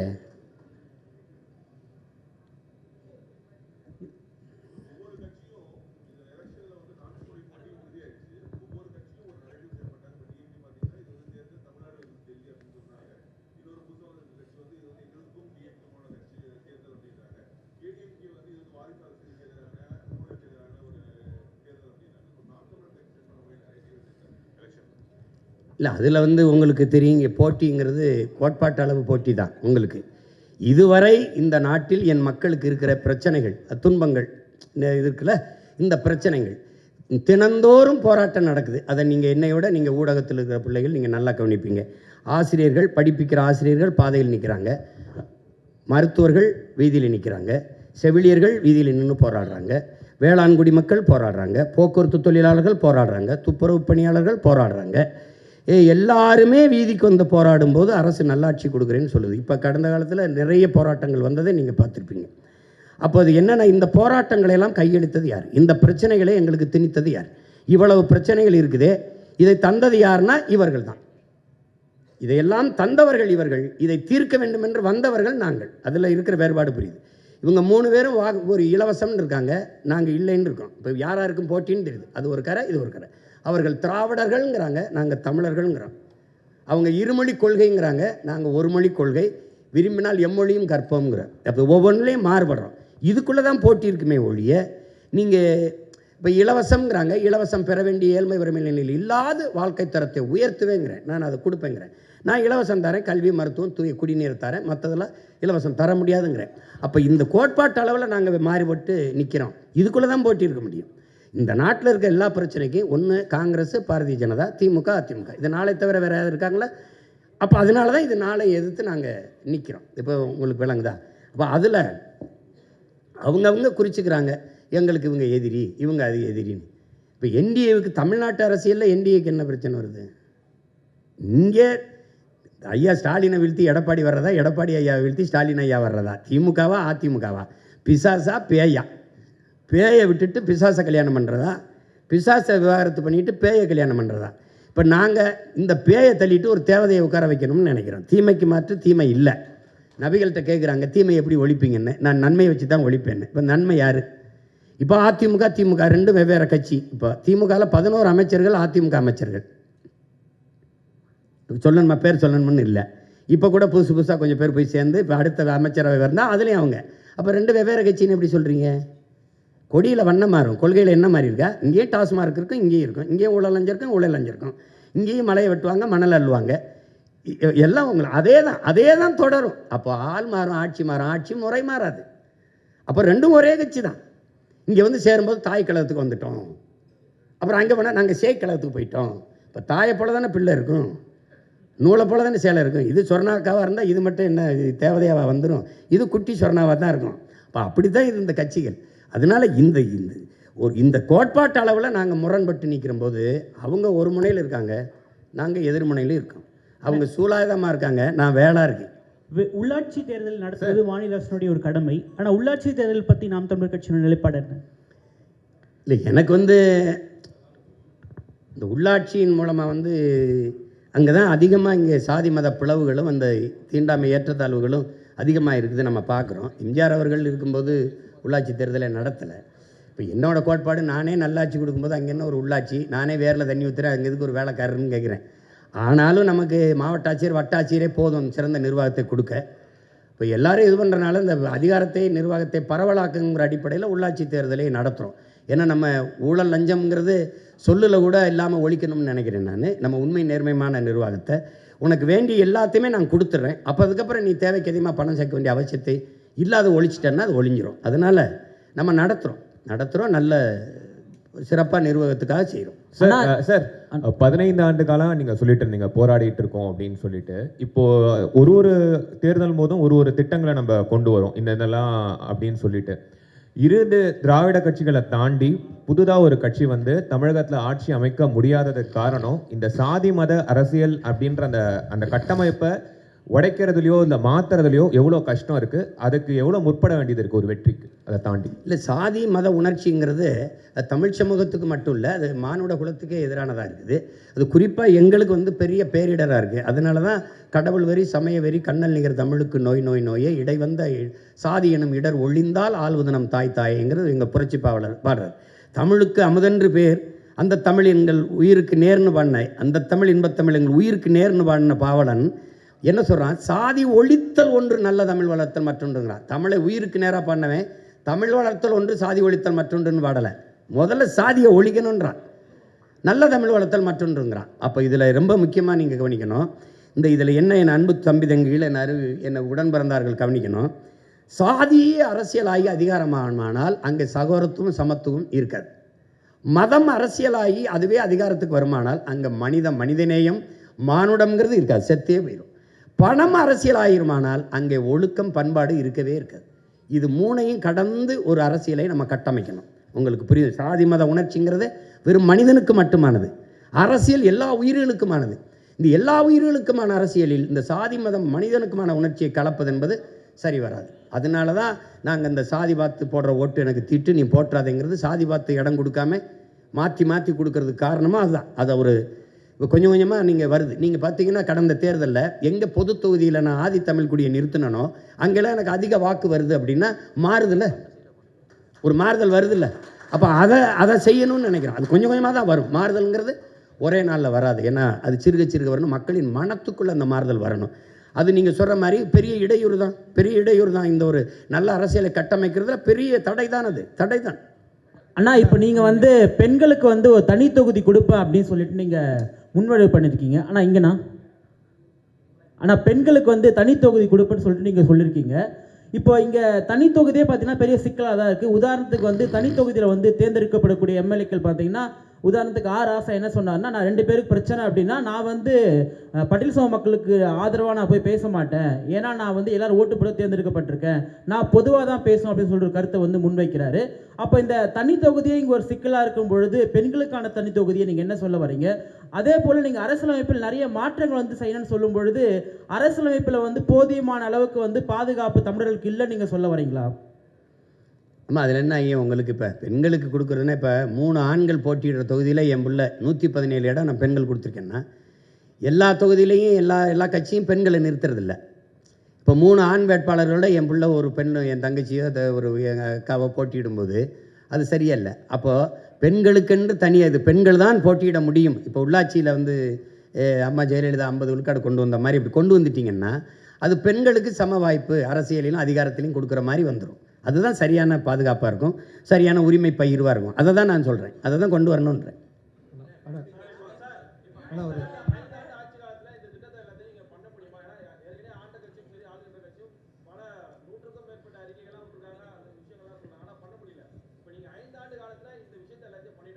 இல்லை அதுக்கு தான் 10 ஆண்டு பசுமை திட்டம், பல கோடி பனை திட்டம்னா அண்ணன் என்ன சொல்கிறேன்னா, ஒரு வேலை இப்போ எனக்கு குறுகிய காலம்தான் இருக்குது, நான் தொடங்கிட்டேன்னா நான் ஒரு ஆட்சி முறையை மாற்றி இப்படிலாம் நிர்வகிக்க முடியும்னு காட்டிட்டேன்னு வச்சுக்கோ. இப்போ எங்கள் தலைவர் எடுத்துக்கிட்டிங்கன்னா, நம்மளாலேயும் ஒரு நாட்டை கட்டமைக்க முடியும், ஒரு நாட்டை நிர்வகிக்க முடியும், நம்மளாலேயும் படை நடத்தி நம்ம நாட்டை ஆள முடியும்னு காட்டிட்டார். இப்போ எங்களுக்கு வந்து உலகம் அதை முழு இசைவோடு அங்கீகரிக்கலை ஒழிய நாங்கள் எல்லாமே அடைஞ்சிட்டோம். அப்போ அதை காட்டும்போது அந்த கனவு எனக்கு தெரியுது. இப்போ நான் வந்து காட்டிட்டேன்னா என் பிள்ளைக்கு இன்றைக்கி பள்ளிக்கூடத்துக்கு போயிட்டுருக்கோம், எங்கள் பெரியப்பா எங்கள் மாமா வந்து இப்படி ஆட்சி செஞ்சார், இப்போ நான் சொல்கிறேன் என் தாத்தா அப்படி பண்ணா, இப்படி இந்த கொண்டு வந்தான், அணையை கட்டினா, எங்கள் பள்ளிக்கூடம் கட்டினா, அப்படி நான் போட்டு தொடங்கிட்டேன்னு வச்சுக்கிறேங்க, என் பிள்ளையை தொடர்ந்து கொள்வார்கள். என்னுடைய அடித்தளம் உறுதியாயிடுச்சுன்னா அழகான கூரையை என் பிள்ளையை போட்டுக்குருவாங்க. நான் அதுவே இல்லாமல் தத்தளிக்கிறேன் பாருங்கள். எனக்கு முன்னாடி என் முன்னவர்கள் வந்தவங்கெல்லாம் சமரசம் செஞ்சு தாளலைன்னா எனக்கு இந்த சிரமம் வந்திருக்காது. இப்போ நான் நிற்கிற உறுதியோடு எனக்கு முன்னாடி நின்றுருந்தாங்கன்னு வச்சுக்கிறேங்க, எனக்கு வேலை எளிதாக இருந்திருக்கும். அப்போ அது இல்லை. அதனால் இங்கே எப்படின்னா, நானே மண்ணை மிதித்து, நானே கல்லை எடுத்து அச்சு எடுத்து, நானே செங்கல் எடுத்து, நானே கட்டி சிறுக சிறுக கட்டுறது. இப்போ தம்பி அஜித் சொல்கிற மாதிரி எனக்கு நானே செதுக்கி வந்த மாதிரி வந்துக்கிட்டு இருக்கோம். அப்போ அதில் வந்து நீங்கள் சொல்கிறீங்க அப்படின்னா, நீங்கள் எனக்கு 5 ஆண்டுக்கு முன்னாடி ஆட்சியை கொடுத்துருக்கணும். நான் இதை சொல்லி தான் பார்க்குறேன். அதை ஆட்சியில் இருக்கிறவன் விடுறதால, நான் வயிறு பயிச்சவன் விட மாட்டான், வசதி படைச்சவன் தரமாட்டாங்கிற மாதிரி நானும் விடுறதால, அது நடந்துட்டு தான் இருக்கும். பண்ணுவோம். 5 ஆண்டுகளில் எவ்வளவோ மாறுதலை செய்ய முடியும்.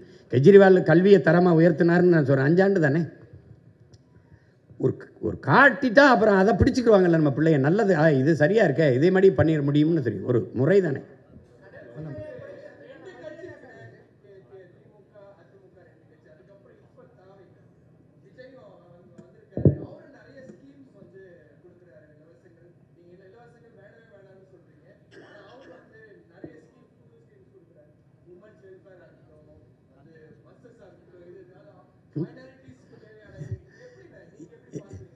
இல்லை நீங்கள் இப்போ நான் என்ன கேட்குறேன்னா, இலவச பேருந்து அப்படிங்க யார் வேணாலும் போகலாம், யார் வேணாலும் வரலான்னா 1,00,000 கோடி ஏற்கனவே போக்குவரத்து துறைக்கு இழப்பு இருக்குது. இது எங்கேருந்து காசு எடுப்பீங்க? இப்போ 6 எரிகாட்டு ஊரில் கொடுக்குறேன்னு சொல்கிறாரு தம்பி. அது எங்கேருந்து வாங்குவோம்? எந்த காசுலேருந்து வாங்குவீங்க? ஏற்கனவே 10,00,000 கோடி 1,00,000 கோடி கடன் வட்டி கட்டுறோம். எங்கேருந்து வாங்குவீங்க சொல்லுங்கள்? 2,500 கொடுப்பீங்க. எங்கேருந்து எடுப்பீங்க? நான் கேட்குறதுக்கு பதில் எங்கேருந்து எடுப்பீங்க? உங்கள்கிட்ட தானே எடுக்கணும். எந்த வழியில் எடுப்பீங்க? வரியாக எடுப்பீங்க. உங்கள் சொந்த சொத்தை, பரம்பரை சொத்தை விற்றுட்டு யாரும் எங்களுக்கு தர வரல. இல்லை, இது இலவசம்னு எப்படி சொல்கிறீங்க? மக்களிடமிருந்து மக்கள் காசை எடுத்து மக்களுக்கு கொடுக்குறது சேவை தானே வழிய, அது எப்படி இலவசமாக இருக்கும்? அது ஏன் என்னை நீ வந்து நம்ம பிச்சைக்கார மாதிரி நான் உனக்கு அதை கொடுக்குறேன், இதை கொடுக்குறேன்? உன்னை யாரா கொடுக்க சொன்னது? உன்னை யார் கொடுக்க சொன்னது? நீ இலவசம் கொடுப்பா என்ன உனக்கு தேர்வு பண்ணி வச்சுருக்குது? நீ என்ன கர்ண மகாராசா மாதிரி கருணைத்தொகை குருணைத்தொகைன்னு யார் நீ? இந்த கர்ண மகா பிரபா நீ என் காசை எடுத்து, அதுவும் குறிப்பாக எங்கள் ஆத்தாளப்பன் குடிச்சு கொடுக்குற காசை எடுத்துக்கிட்டு நீ வந்து இது கொடுத்துக்கிட்டு, இதில் ஒரு வேடிக்கை தம்பி. ஒரு நல்ல ஆட்சியாளன்னு அதை சிந்திக்க மாட்டான். எப்படி இருந்து கொடுப்பீங்க? தாலிக்கு தங்கம், சரி, பட்டு புடவை 1/2 பவன் 1 பவன் தாலி வாங்கி கூட ஒரு பிள்ளை கழுத்தில் கட்ட முடியாத அந்த பிள்ளையை கடைசி வச்சு வாழ போகிறானா? எவ்வளோ விடே போடாங்கிட்டு அவனுக்கு ஒரு வேலை கொடுப்பேன், அவனுக்கு நிரந்தர வருவாய் பெருக்கத்தை கொடுப்பேன், அவனை சார்ந்து வாழ்கிற தற்சார்பு வாழ்க்கையை கொடுப்பேங்கிறான் தான் ஆட்சி. இப்போ நான் ஏன் தனிச்சு நிற்கிறேன்? அது ஒரு தற்சார்பு தான். என்னை நம்பி தான் நான் என் கனவை இன்னொருத்தட்ட கொடுத்து செயல்படுத்துங்கன்னு சொல்ல முடியாதுல்ல, நான் தான் செய்யணும். அதுதான் இது ஒரு தற்சார்பு. அது மாதிரி அந்த வாழ்க்கை முறையை உனக்கு தரேன், தற்சார்பு பொருளாதாரத்தில் தரேன். ஒரு அடிப்படை உணவு தேவையில் கூட ஒரு நாடு தற்சார்பு அடைய முடியலைன்னா ரொம்ப கஷ்டம், ரொம்ப கஷ்டம். ஆனால் இப்போ ஊழல் ஒழிப்பு பற்றி பேசியிருக்கீங்க. ஊழல் ஒழிப்பு அப்படின்றது புதுசாக கட்சி தொடங்குறவங்களோ இல்லை ஏற்கனவே கட்சியில் அரசியல் கட்சி தொடங்கினவங்களோ ஊழல் ஒழிப்பு அப்படின்றத கட்சி தொடங்கும் போது பேசுகிறாங்க. அதுக்கப்புறம் அவங்களே வந்து போய் அதே ஊழலில் வந்து ஐக்கியமாயிடுறாங்க. நீங்கள் எப்படி இந்த ஊழல் ஒழிப்பீங்க? ஊழலுக்கான அடிப்படை என்ன? அது மட்டும் இல்லாமல் நீங்கள் அந்த ஊழல் பற்றி குறிப்பிட்டதில் திராவிட கட்சிகள், கடந்த கால திராவிட கட்சிகள் வந்து கலைஞர் அவர்கள் ஆட்சியில் இருக்கும்போது எம்ஜிஆர் குற்றச்சாட்டு அவர் மாதிரி வச்சிருக்காரு.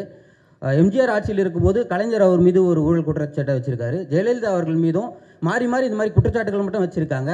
ஆனால் எதுவுமே வந்து நிரூபிக்கவும் பட மாட்டேங்குது, மக்கள் முன்னாடி நிறுத்தப்பட மாட்டாங்க அப்படின்றத சொல்லியிருக்கீங்க. இது எப்படி ஊழல் எப்படி ஒழிப்பீங்க? நீங்கள் அதிகாரத்துக்கு வர்றதே பாதுகாப்பாக திருடுறதுக்கு தான். இப்போ நீங்கள் நல்லா கவனிக்கணும். 5 ஆண்டு நீ இருக்கும்போது, நான் ஆட்சியில் இருக்கும்போது செய்த தவறுகளை நீ ஆட்சிக்கு வரும்போது உன்னை எதிர்த்து நான் புனிதப்படுத்திக்கிடுவேன். நீ ஆட்சிக்கு வரும்போது நான் செஞ்ச ஊழலை உன்னை எதிர்த்து நான் புனிதப்படுத்திக்கிடுவேன். இப்படி மாறி ஒருவர் திட்டி புனிதப்படுத்திக்கிட்டே ஆட்சியில் இப்போ தான் 60 ஆண்டாக நடக்குது. உங்களுக்கு 60 ஆண்டாக தான் நடக்குது. உங்களுக்கு ஊழல் லஞ்சம் செய்ய வேண்டிய அவசியமற்ற நிலைக்கு தள்ளிட்டீங்கன்னா அது நடக்காது. மன்னன் எவ்வளி குடிகள் வழி, தலைவன் எவ்வளி, அப்படி தான் மக்கள். நான் வந்து ஊழல் லஞ்சத்துக்கு எதிராக இருந்துட்டேன்னா அது நடக்காது. நீ ஊழல் லஞ்சம் பெற்றுட்டாய்னா நீ பணியிட நீக்கம் அதெல்லாம் செய்யக்கூடாது. பணியிட நீக்கம், பணியிட மாற்றம் இல்லை, நிரந்தர பணி நீக்கம், வெளியில் போ, உன் சான்றிதழ் செல்லாது. இதுவரை நீ பண்ணி எந்த மதிப்பை இழந்துருது உன்னுடைய கல்வி சான்றிதழ்னு போட்டால் ஒரு 10 பேர் மேலே நடவடிக்கை எடுத்தீங்கன்னா நின்றும்.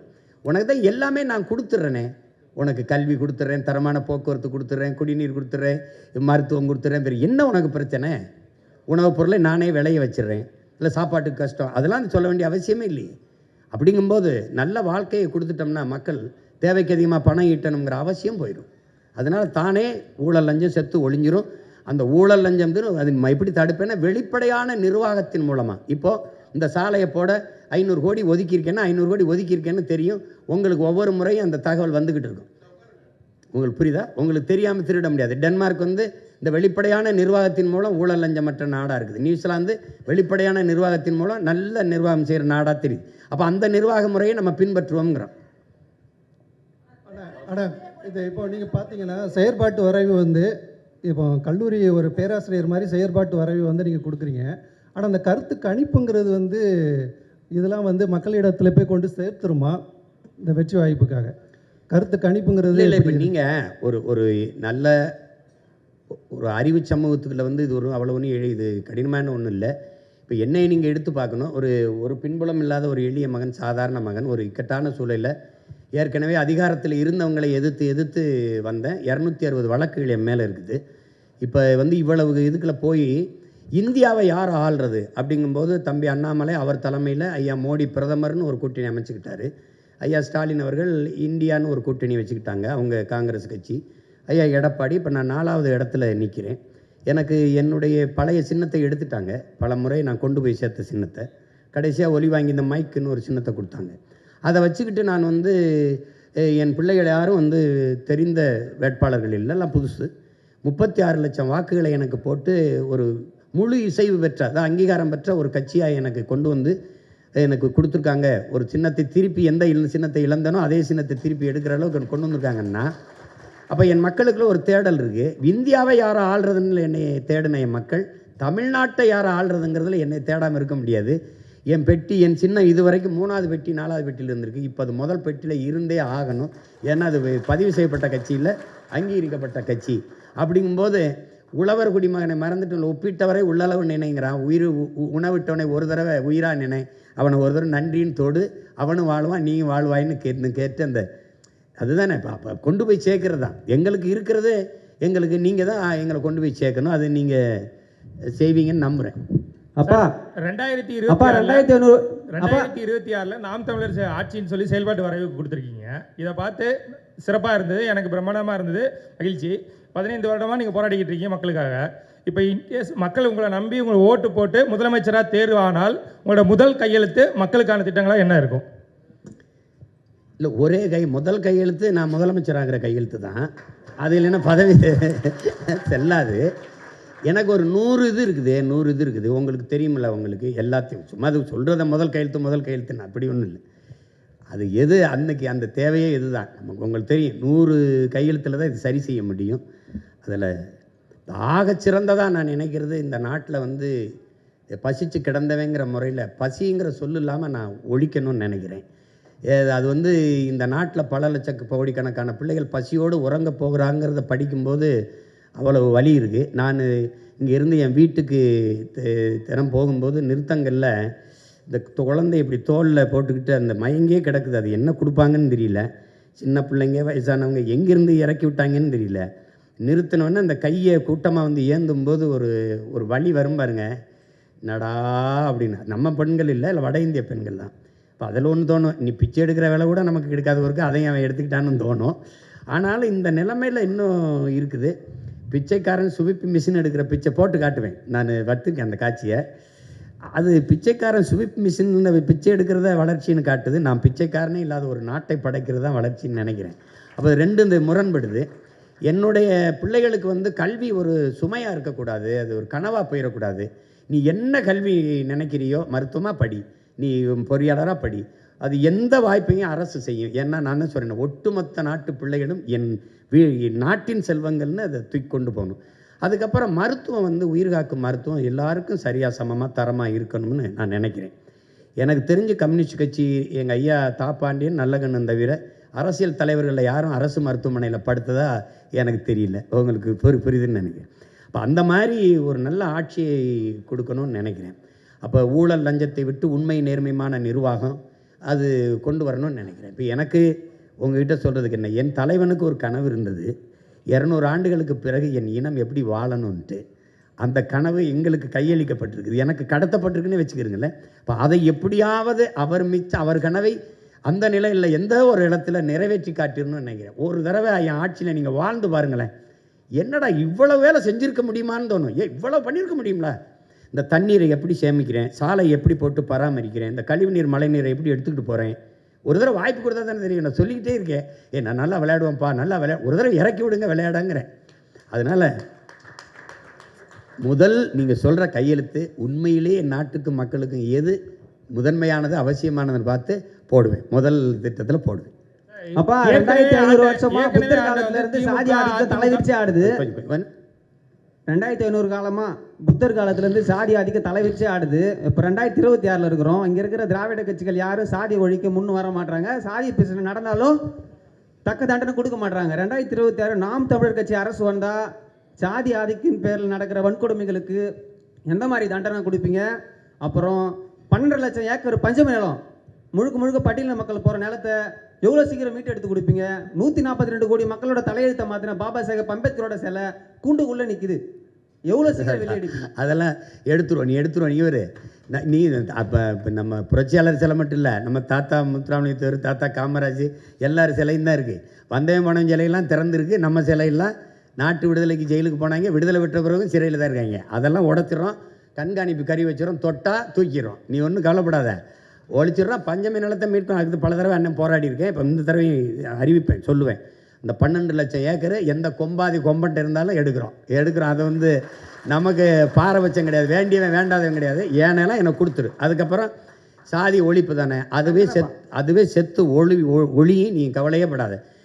அதாவது நான் என்ன சொல்கிறேன்னா, சாதிக்கு கொலை செய்யாத, சாதியை கொலை செய். புரியுதா உனக்கு? நீ சாதி பார்த்து பழக மாட்டோம், சாதி பார்க்குறவனோடு பழகவே மாட்டோம்ங்கிறத நம்ம கோட்பாடு. அது அந்த எண்ணமே வராத அளவிற்கு இந்த சமூகத்தை மாற்றிடுவேன். விளையாடணும், படிக்கணும், இப்போ வேலை இது பண்ணணும். அப்போ இந்த சாதியை பற்றி சிந்திச்சுக்கிட்டு வெட்டி பேச்சு பேசி புறணி பேசிக்கிட்டு இந்த அடிக்கடி சரக்கு போட்டு மப்பில் வந்து நாங்கள்லாம் யார் தெரியுமா வந்து நீங்கள் வா, நீயே ஒரு அடிமை, நானும் ஒரு அடிமை, அதில் பெரிய அடிமை சின்ன அடிமை அதெல்லாம் கிடையாது. அது கொஞ்சம் கொஞ்சமாக மாறிடும். அது முன்னாடி நிற்கிறவன் பொறுப்பு. இப்போ நான் இருந்தேன்னு வச்சுக்கிறேங்க, இப்போ திருப்பரங்குன்றத்தில் என்ன விளக்கேற்றணும், அங்கே கந்திரி ஆக்கணும், சரி நீங்கள் ஆக்குங்க கூட வரேன், நீங்கள் விளக்கேற்றணும் வாங்க கூட வரேன். அவரவர் வழிபாடு அவரவருக்கு. உன்மதம் சிறந்தது வழிபாடு, என் மதம் சிறந்தது வழிவிடு. சண்டை இருக்கக்கூடாது, ஒன்றா இருக்கணும். சரியா? வேற என்ன? இங்கே என்னென்னா, இந்த சாதி மதம் இல்லாத இது ஒரே மண்ணாகணும், ஒரு தாய் மண்ணாகணும். இதுதான் நம்மளுடைய கோட்பாடு. அதனால் அதை சரி பண்ணுறேன், நீ கவலைப்படாமல் இரு. சார், ஏற்கனவே ஆட்சி செஞ்சவங்க வந்து திமுக அதிமுக இரு கட்சியுமே ஒரே கட்சி தான், ஒரே கொட்டையில் உள்ள மட்டை தான் சொல்லியிருக்கீங்க. லஞ்சம் ஊழல்னால தான் முன்னேற மாதிரி இருக்குன்றீங்க. இப்போ ஏற்கனவே நடந்துனவங்க அப்பா சித்தப்பா அவங்க மேலே நீங்கள் நடவடிக்கை எதுவும் எடுப்பீங்களா முதலமைச்சர் ஆனால்? எடுக்கணும்னு சொல்கிறீங்களா வேணாங்கிறீங்களா? இல்லை, அது மொத்தமாகவே இதுக்கு ஒரு மாற்று நிர்வாகத்தை கொண்டு வர்றதுனால இப்போ நானே சொல்கிறேன் பாருங்கள், இந்த விமர்சன அரசியலை விட்டுட்டு ஆக்கப்பூர்வமான அரசியலுக்கு போகணும்னு. நீங்கள் நடவடிக்கைன்னா எந்த குற்றவாளியாக இருந்தாலும் எங்களை பொறுத்த வரைக்கும் நாங்கள் எடுத்த கோட்பாட்டுக்கு பெத்த தாய் தந்தையரே வந்தாலும் எங்களுக்கு எதிரி தான். எங்கள் தலைவன் உங்களுக்கு தெரியும், முதல்ல தாய் தந்தையர் தான் வெளியேற்றினார். உடன் பிறந்த யாரோடவும் தொடர்பில்லை, உங்களுக்கு புரியும்னு நினைக்கிறேன். அதனால் தன்னுடைய எங்களுக்கு கோட்பாட்டுக்கு எதிராக சித்தப்பா பெரியப்பா மாமா மச்சான் ஆத்தா அப்பன்லாம் இங்கே கணக்கு கிடையாது. குற்றம்தான்.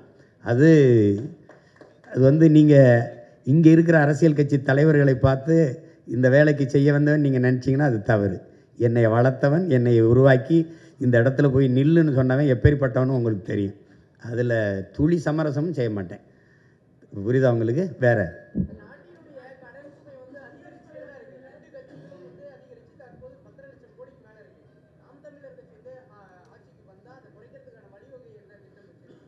சிரிக்காத அண்ணன் சொல்கிறேன்.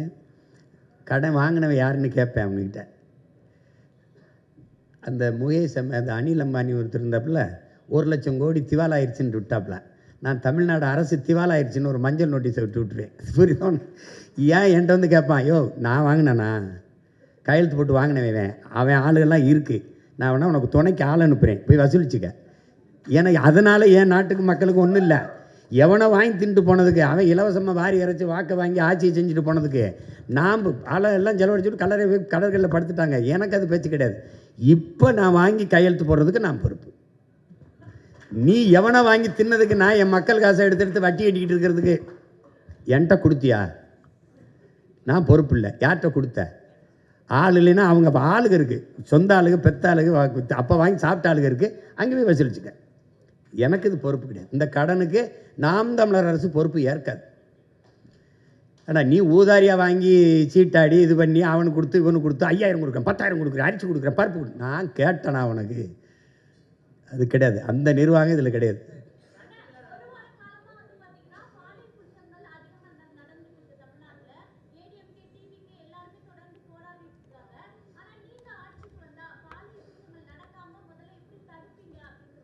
நடக்காது, நடக்காது. அது வந்து இங்கே பாருங்கள், இப்போ அண்ணன் சொல்கிறேன்ல, என் மீனவனை சுட மாட்டான், கைது செய்ய மாட்டானா மாட்டான். உங்களுக்கு புரியுதுன்னு நினைக்கிறேன். அங்கே உட்கார்ந்துருக்க ஆள் யாருன்னு பார்ப்பான். நீங்கள் என் பிள்ளையை தொட்டுட்டேன்னு வச்சுக்க, கொன்னுட்டேன்னு வச்சுக்க, எந்த கொம்பாதி கொம்பாக இருந்தாலும் தூக்கிட்டு வந்து இந்த பிள்ளையை அடக்கம் பண்ணுறதுக்குள்ள அவனை கொன்று புதைச்சிட்டு தான் அடக்கம் பண்ணுவேன். நிற்க வச்சு சொல்லி சுடுவேன். அவங்க பெற்றோர்கள் சொல்லுவேன், இப்படி ஒரு பிள்ளையை பெற்றதுக்கு நீ அழாத, நீ அவமானப்படாத, இவனை வந்து இந்த மாதிரி பிள்ளை பெற்றுக்கு தலை உணியணும் அப்படின்னு சொல்லிடுவேன். இவன் வந்து இந்த நாட்டுக்கு இழுக்கு. இவன் யாரோ 2 பேரை போட்டேன்னு வச்சுக்க, தொற்றுவான்னு நினைக்கிறியா? பொம்பளை பிள்ளைய தான் தலை உணிஞ்சு போகணும்னு நினைக்கிறியா? வர்றவன்லாம் தலை உணிஞ்சு போவான். ஐயா யாரையும் கேலி பண்ணிடாதையா, தொலைச்சி பெறுவான். அவன் அந்த பயம் இருக்கணும்ல. என் தலைவன் எனக்கு கற்பிச்சது மரணம் ஒன்றுக்கு தான் இந்த மானுட சமூகம் பயப்படும்னு. அரபு நாடுகளில் ஏன் இந்த பாலியல் குற்றங்கள் குறைவாக இருக்குது? ஏன்னா கடும் சட்டம், பொது வெளியில் தூக்கில் போட்டுருவான். உங்களுக்கு புரியுதுன்னு நினைக்கிறேன். அதனால அந்த சேட்டையெல்லாம் இங்கே செய்ய முடியாது. அது தானாக நடக்கும் தங்கச்சி. நீங்கள் ஏன் கவலைப்படுறீங்க? நீங்கள் அண்ணன் வந்தவனே நீங்கள் வாட்டுக்கு ராத்திரியில் தனியாக போங்க, எவனா தொட்டானான்னு பார்ப்போம். நீங்கள் போங்க. என் தலைவன் அப்படி ஒரு நாட்டை கட்டி வச்சான் தங்கச்சி. தனியாக உந்தூர்லியில் ஒரு பெண் நள்ளிரவில் பயணம் பண்ணுவா, தனியாக போவா, ஒரு பய தொட மாட்டான். என் மாநாட்டில் 6.5 லட்சம் பேர் கூடியிருக்கான். ஒரு தொல்லை, ஒரு பிள்ளையை தொட்டான், இடித்தான், கேலி பண்ணான், ஏதாவது சொல்லு பார்ப்போம். ஏன்னா அது அது அது ஒரு இராணுவம். அது ஆட்சி செய்யும்போது அப்படியே அவன் தெரியும், உட்காந்துட்டான் தொடமை.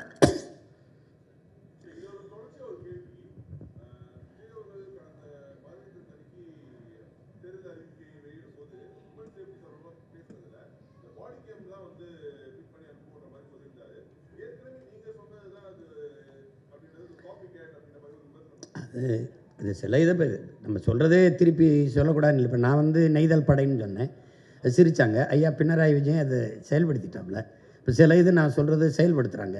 இப்போ மரத்தை வெட்டுறது மனித உறுப்புகளை வெட்டுறது போல் குற்றம்னு கருதி சிறையில் அடைப்பேன்னு சீனா அந்த சட்டத்தை கொண்டு வந்துருச்சு. இப்போ நம்ம சொல்கிறோம், அதை செயல்படுத்தும் போது நல்லதை நம்ம சொன்னோன்னா அவங்க சொல்கிறப்ப நான் டென்மார்க்கில் இப்படி இருக்குது, பிரேசிலில் இப்படி இருக்குன்னு நான் சொல்கிறேன்ல. இப்போ அது அந்த நிர்வாகத்தை எடுக்குமே நம்ம சொல்கிறது இல்லை. அது யார் சொன்னால் என்ன தம்பி, நான் வந்து காவல்துறை நெஞ்சிலெல்லாம் அந்த இது வைப்பேன், நான் போட்டு காட்டுவேன் அது எப்படிலாம் நான் அது பண்ணுவேன்னு. அப்போ அது மாதிரி அது வரணும். பாதுகாப்புங்கிறது அப்படி இல்லை. பெண்களுக்கு தனி பாதுகாப்பு, இஸ்லாமியர் கிறிஸ்தவர்களுக்கு தனி பாதுகாப்பு இல்லை. ஒட்டுமொத்த நாட்டுக்குமான பாதுகாப்பில் தான் எல்லார் பாதுகாப்பு இருக்குது. அதில் வந்து இந்த ஒழுங்கு வந்து கல்வியிலிருந்து கற்பிக்கப்படணும்னு நான் நினைக்கிறேன். அந்த சமூக ஒழுங்கு இங்கே கல்வி அறிவை ஒழுக்கத்தை போதிக்காத கல்வியாக மாறிடுச்சு. வியாபாரம் இதை படித்தா அந்த வேலைக்கு போகணும், அதிலிருந்து கொண்டு வரதான் நிலையான தீர்வாக இருக்கும். மற்றபடி இது நீங்கள் சொல்கிற மாதிரி நான் அதை நம்ம வரும்போது அதை கடுமையாக அதை கண்காணித்து ஒழிப்பேன். அது சீருடை அணியாத காவலர்களை நான் உள்ளே விடுவேன். அதுக்கு உடல் தகுதியோ இதெல்லாம் பார்க்க மாட்டேன். அவங்க நீங்கள் வந்து இவரெல்லாம் காவல்துறையாக இருப்பாருன்னு நீங்கள் கணிக்க முடியாது. உங்கள் பக்கத்தில் உட்காந்துருப்பார், நீங்கள் எதாவதுன்னா டக்குன்னு வாங்க அப்படின்னு கூப்பிடுவாப்புல. நீங்கள் வாங்கங்க அப்படின்னு அங்கே சுற்றி 50 பேர் வந்துடுவான், உட்காருங்க வண்டியில்ன்றான். அப்புறமா தான் தெரியும் அவன் காவல்துறை காவலராக இருக்கான்னு.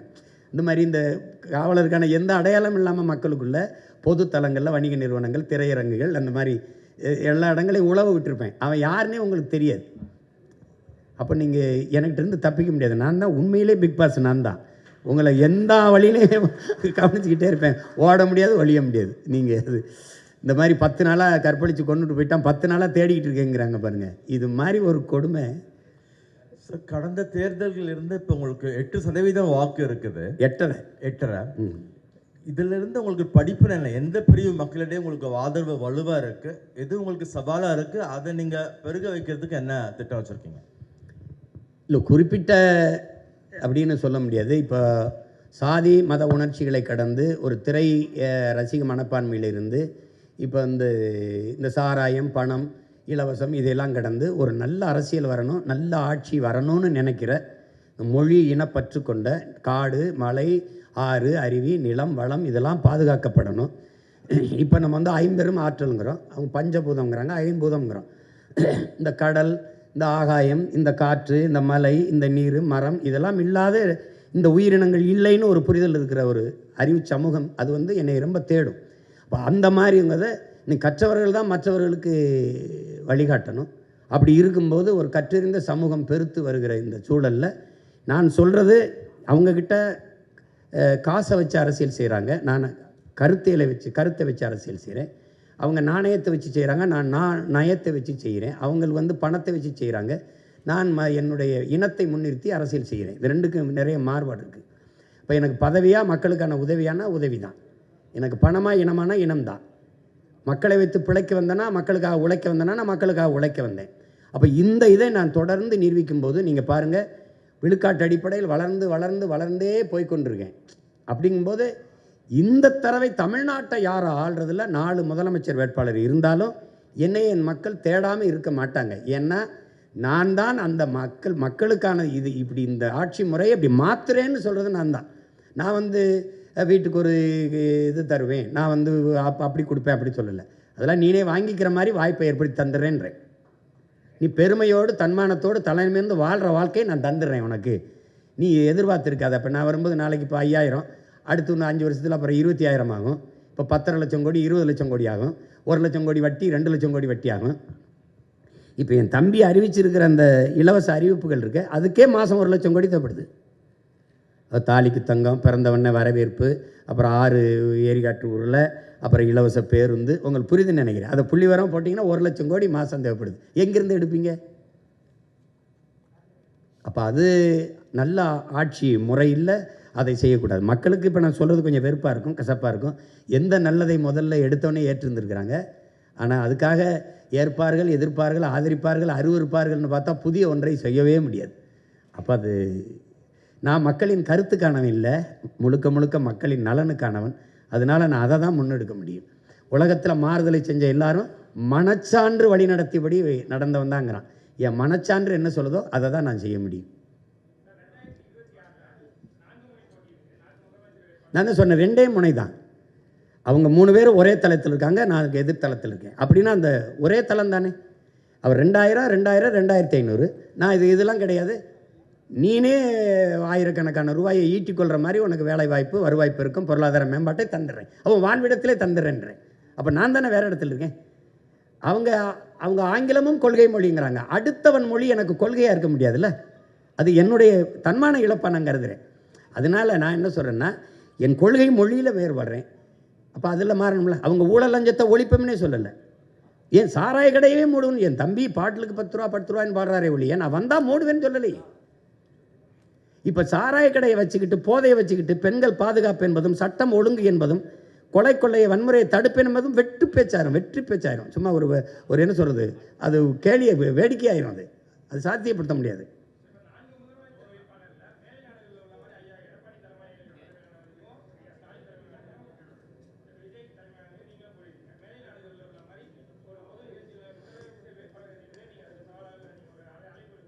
எத்தனை தடவை நான் கொடுத்துருக்கேன்னு நினைக்கிறீங்க? அன்னைக்கு கூட பேசினேன், இந்த இங்கே நடந்த கூட்டத்தில் இந்த 4 முதலமைச்சர் வேட்பாளரையும் நிறுத்தி வச்சு ஒரு 10 நிமிடங்கள் வாய்ப்பு கொடுத்து பேச விடுங்க. நீங்கள் வந்தால் என்ன செய்வீங்க, நீங்கள் வந்தால் என்ன செய்வீங்க, நீங்கள் வந்தால் என்ன செய்வீங்க, எனக்கு ஒரு வாய்ப்பு கொடுங்க.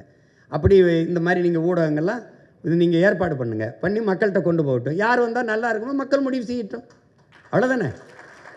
அது நான் தான் பாருங்க, இருகரம் விரித்து தயாராக இருக்கேன், எந்த இடத்துக்கு வேணாலும் வரேன். நான் தான் சவாலே விடுறேங்கிறேன், நீங்கள் ஏற்கிறீங்களாங்கிறீங்க.